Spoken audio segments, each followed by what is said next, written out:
Last year, I had the opportunity to meet Chuck Moore of Moore Bettah Ukuleles. He lives right here on the Big Island of Hawaii, in a small town called Opihikau, and I was able to drive out to his place, and just so happened that he had an ukulele for sale, and so I purchased that ukulele. It was actually a custom ukulele built for another customer, but that customer, for some reason, opted out not to purchase the ukulele. So I was lucky enough to actually get that ukulele and fell in love with that ukulele.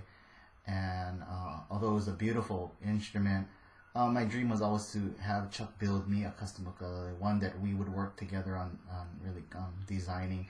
And over the year, I've been over to Chuck's shop a few times, and we built this relationship, and really look forward to working with him on a custom build.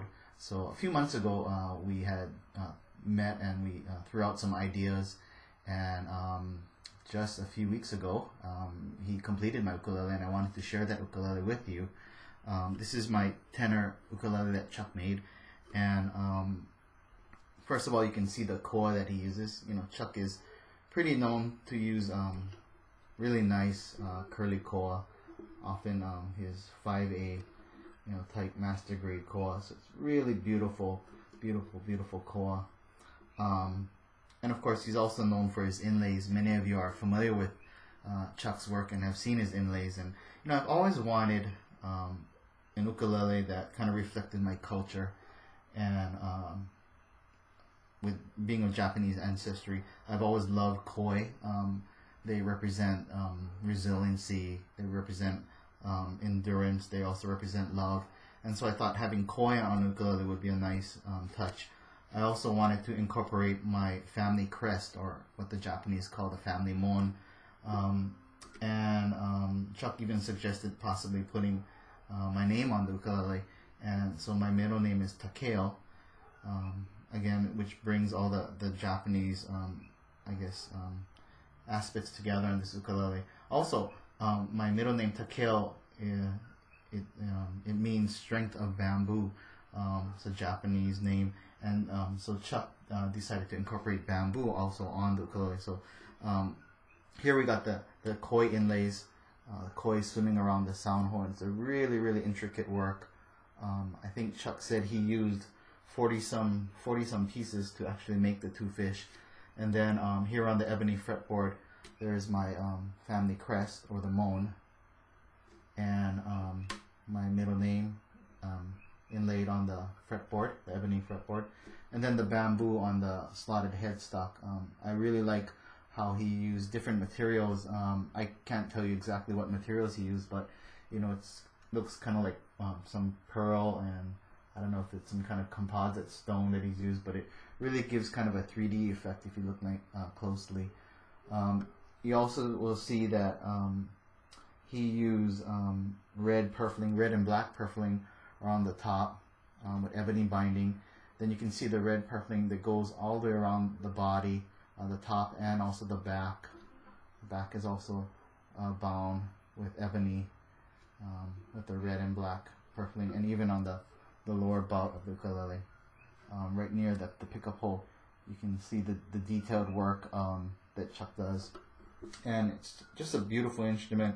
The fretboard is also bound, so on the edges of the fretboard, you don't see any of the fret tangs sticking out, so it makes for really nice playing. On the top, you can see where it's bound. You can see the red going all the way around the fretboard, same as on the headstock. So these are Grover tuners. I think these are Waverly clones. They're pretty good tuners. They're really nice and light, and the gold kind of accents the rest of what's on the ukulele. The bridge is also an ebony bridge, and Chuck decided to put in some inlay there. I think those are bamboo leaves. So really a nice touch to a custom instrument. What I also like is the sound hole. He put a side sound port, and this one is bound in ebony, and again with the red and black purfling. So I think it really adds to a really nice touch. You can see there. So just the red and black theme along with the fish, my family crest, removing the markers on the fretboard, and an ebony laminated or veneered headstock, really give for an instrument that is a dream come true for me.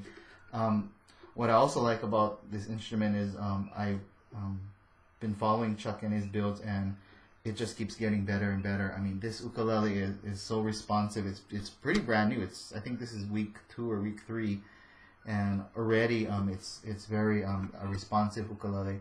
The sound is really clear. I have it strung with Savarez Alliance strings, which are pretty bright, so they may sound a little bright now, but I like them because they're clear and they have good sustain. But the instrument itself is already very responsive, has a pretty deep sound. I'm sure if I strung it up with other strings or with a low G, we'd even have more of the lower bass tones. But right now, these are the strings that I'm used to playing, so I have them strung up this way. You can listen to the instrument.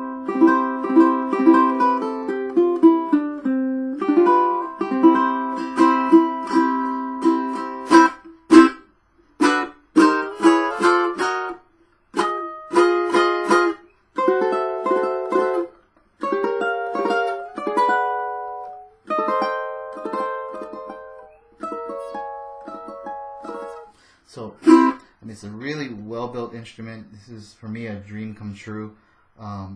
Basically, I'm doing this review to share it with you, and also to give credit where credit is due. I mean, this is a testament to the work that Chuck Moore does. It was a great experience. I expected to get a lot of emails and pictures, but instead, Chuck had sent me a lot of fake pictures. So every time I would see an email, I'd be all excited and open it up, and he would send me pictures of his foot or of a lamp, and with some real blurry pictures of the instrument. So I really never got to see it until the day I showed up at his house. But this is my custom Moore Bettah Tenor. If you're interested in Chuck Moore's ukuleles, I suggest you check him out on the internet. Just do a search. You'll easily find his website. Really great builder, a nice guy, and along the way I've made a really nice friend. So I really love this instrument. Chuck, thank you very much for such a beautiful instrument. It more than is just an ukulele to me. It's really something that has sentimental value, and I know you put a lot of time and energy into building this ukulele, and therefore I even treasure it more. Thanks. This is my Moore Bettah Tenor custom ukulele.